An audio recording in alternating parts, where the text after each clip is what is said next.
हाय दोस्तों, मेरे इस फिजिक्स क्लासेस के अंदर आपका स्वागत है। आज की इस वीडियो में आप लोगों को क्लास 12 फिजिक्स स्थिर विद्युतिकी के चैप्टर 2 गॉस की परमेयता वैद्युत फ्लक्स से थ्योरी का पार्ट 3 बताऊंगा। इससे पहले मैंने आपको थ्योरी का पार्ट 2 बता दिया था। वीडियो देखने से पहले यदि आप मेरे चैनल पर नए हैं तो प्लीज़ मेरे चैनल को सब्सक्राइब कर लीजिए, घंटी वाले बटन को प्रेस कर दीजिए ताकि मैं जो भी वीडियो बनाऊँ उसका नोटिफिकेशन आपको सबसे पहले मिले। तो आइए बिना टाइम वेस्ट किए आइए आज का टॉपिक स्टार्ट करते हैं। तो हमारा जो आज का टॉपिक है वो है एक समान रूप से आवेशित गोलीय कोश के कारण विद्युत क्षेत्र की तीव्रता का व्यंजक। एक समान रूप से आवेशित कोई गोलीय कोश है, उसके कारण विद्युत क्षेत्र की तीव्रता हमें ज्ञात करनी है। इसमें हमें तीन स्थितियों में विद्युत क्षेत्र की तीव्रता ज्ञात करनी है। गोलीय कोश के कारण किसी बाहरी बिंदु पर, गोलीय कोश के कारण इस पहला पॉइंट है किसी बाहरी बिंदु पर, दूसरा है उसी गोलीय कोश के पृष्ठ पर, तीसरा है गोलीय कोश के अंदर यानी आंतरिक पॉइंट पर, आंतरिक बिंदु पर, किसी भी पॉइंट पर, internal point, external point, at the surface point. ये तीन स्थितियां हैं जिन्हें हमें विद्युत क्षेत्र की तीव्रता ज्ञात करनी है। हमने फिगर बनाया हुआ, देखिए एक गोलीय कोश है इस पर एक समान रूप से प्लस आवेश वितरित है। एक गोलीय कोश केंद्र O है। इस गोलीय कोश की जो त्रिज्या है कैपिटल R है। इस गोलीय कोश के बाहर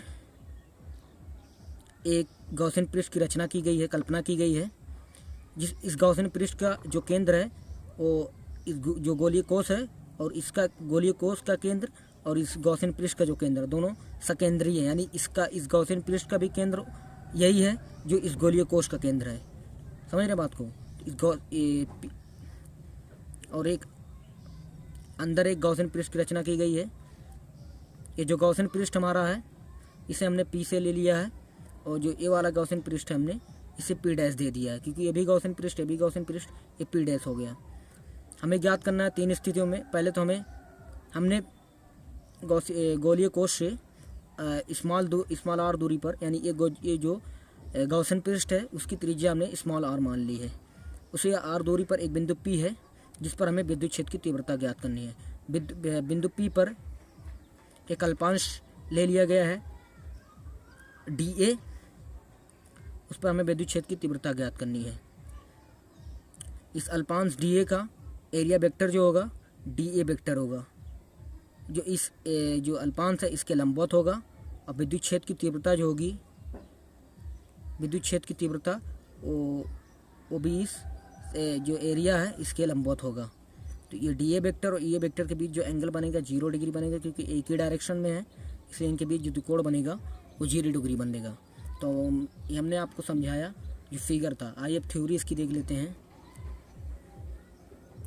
माना R त्रिज्या के गोलीय कोश, R त्रिज्या का कोई गोलीय कोश है। Q परिमाण का धन आवेश दिया गया है जो इसके पृष्ठ पर समान रूप से वितरित है।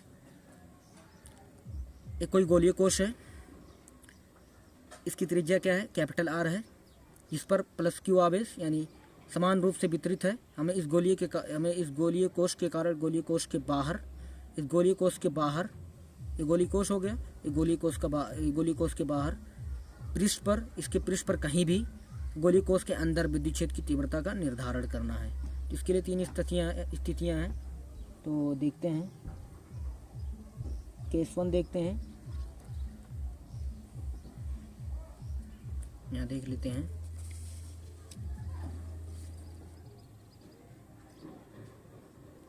जब बिंदु P कोश के बाहर हो, पहला पॉइंट है, जब बिंदु P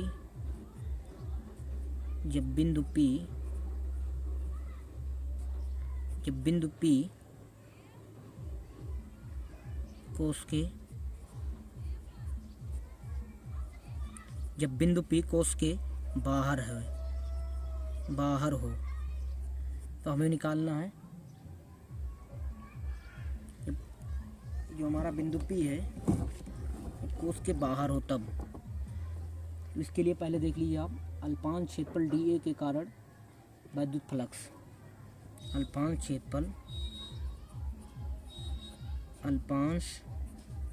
क्षेत्रफल dA के कारण, अल्पांश क्षेत्रफल dA के कारण वैद्युत flux.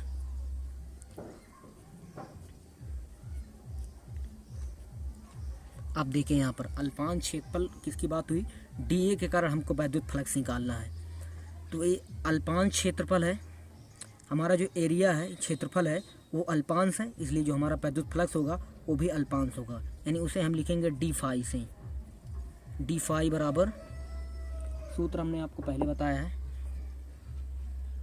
E dot d A vector is equal to लिख सकते हैं आप E d A cos theta, cos 0 degree आप सीधा लिख लीजिए, cos 0 degree equal to E d A. समीकरण 1 इसको बना दीजिए आप, या तो देखते हैं, अब रहने दीजिए, इसे यहीं पर छोड़ देते हैं इस तरीके से। अब हमने निकाल लिया अल्पांश क्षेत्रफल डी ए के कारण वैद्युत फ्लक्स।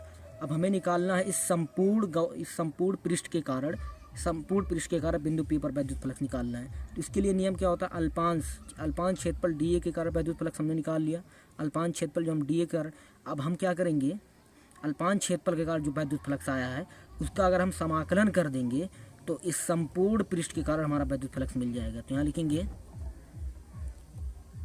संपूर्ण पृष्ठ के कारण, संपूर्ण पृष्ठ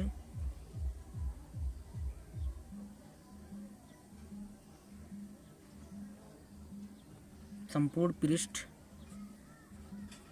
के कारण,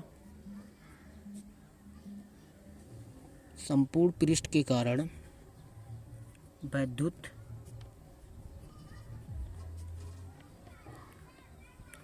संपूर्ण पृष्ठ के कारण वैद्युत फ्लक्स। उसके लिए क्या होगा, हमें इसका समाकलन कर देना है, सरफेस इंटीग्रेशन। उसके लिए हम फाई बराबर लिख देंगे सरफेस इंटीग्रेशन, यहाँ पे हो जाएगा डी फाई। अब डी फाई की वैल्यू पुट करेंगे, आइए देखते हैं आगे। फाई, वैद्युत फ्लक्स को फाई से लिखते हैं, सॉरी भूल गए थे। डी फाई बराबर हमारा क्या आया, सरफेस इंटीग्रेशन ई डी ए। अब देखिए यहाँ से ई नियत है इसलिए ई बाहर हो जाएगा,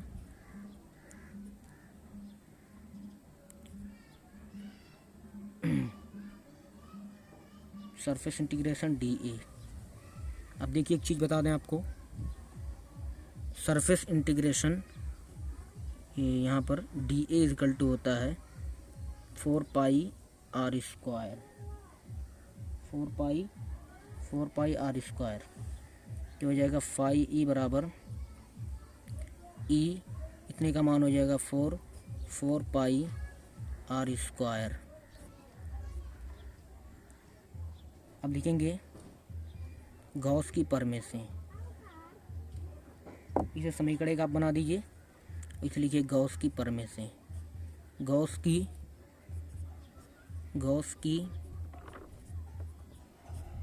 प्रमेय से। गॉस की प्रमेय क्या होती है आपको बताया गया, phi E is equal to q बटे एप्सिलॉन नॉट, क्यू बटे एप्सिलॉन नॉट। अब देखिए यहाँ पर फाई ई बराबर E 4 pi r square q बटे एप्सिलॉन नॉट, दोनों का LHS बराबर है तो RHS भी बराबर होगा, ई 4 pi r square is equal to हो जाएगा क्यू बटे एप्सिलॉन नॉट।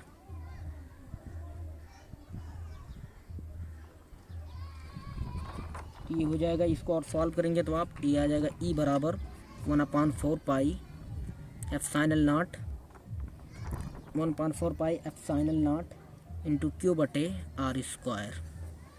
ये हमारा आ गया अब किसी बाह्यतम बिंदु पर।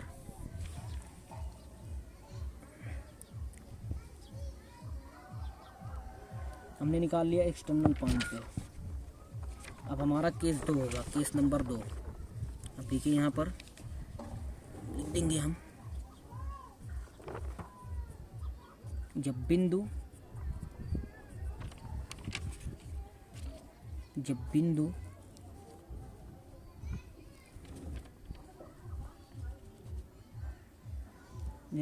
P गोलीय कोश के पृष्ठ पर हो, जब बिंदु P गोलीय कोश के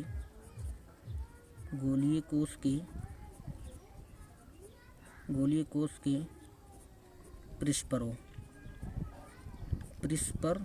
हो। अब बिंदु P जो था पहले आरदोरी पर था, गोलीय कोश के पृष्ठ पर हो। उस स्थिति में देख लीजिए आप।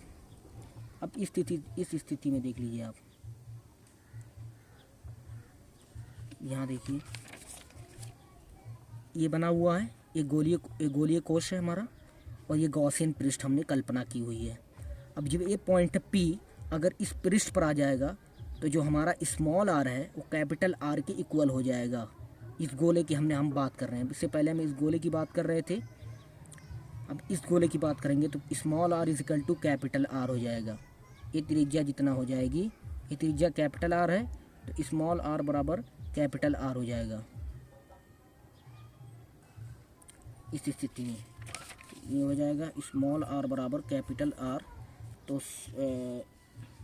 समीकरण 3 से ये हो जाएगा, समीकरण 3 से हम वही पुट कर देंगे। समीकरण 3 क्या था, E बराबर 1/4 पाई एप्सिलॉन नॉट Q बटे R स्क्वायर। R की जगह स्मॉल r की जगह पे कैपिटल R रख देंगे, जाएगा 1/4 पाई एप्सिलॉन नॉट Q बटे R स्क्वायर। ये हो गया आंतरिक बिंदु, सॉरी पृष्ठ पर।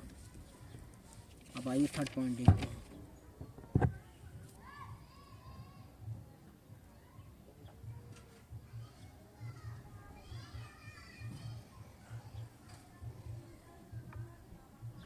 तीसरा, गोलीय कोश के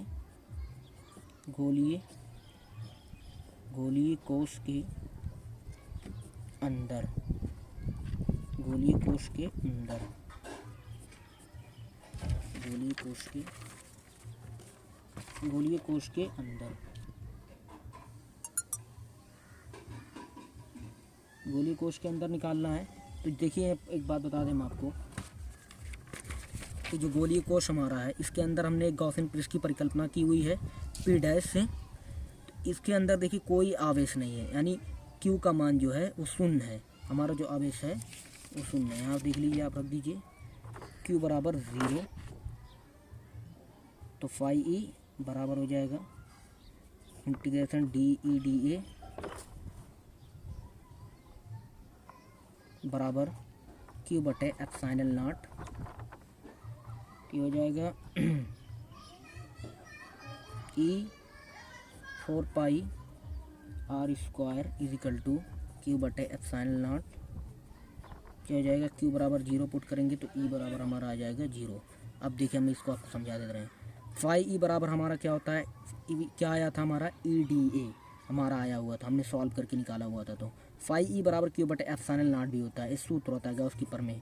तो हम फाई बराबर ए भी रख सकते हैं, तो इसके बराबर ये हो जाएगा E 4 पाई R स्क्वायर। हमने DA की वैल्यू रख दी है। DA क्या होता है, E बाहर होगा, सरफेस इंटीग्रेशन DA की वैल्यू 4 पाई R स्क्वायर हो जाएगी, क्योंकि गोलीय कोश है उसका क्षेत्रफल Q बटे एप्सिलॉन नॉट। और Q का मान 0 होगा क्योंकि अंदर जो है वहाँ कोई आवेश नहीं होता है, तो Q का मान 0 रखेंगे आप तो ये पूरा 0 हो जाएगा, तो E बराबर 0 आ जाएगा हमारा। तो ये आंतरिक बिंदु पर जो होती है, तो आप लिख सकते हैं एक ऑब्जेक्टिव क्वेश्चन बन सकता है कि गोलीय कोश के भीतर प्रत्येक बिंदु पर वैद्युत क्षेत्र की तीव्रता शून्य होती है। तो आज के लिए इतना ही, उम्मीद करते हैं आपको समझ में आया होगा। Thanks for watching.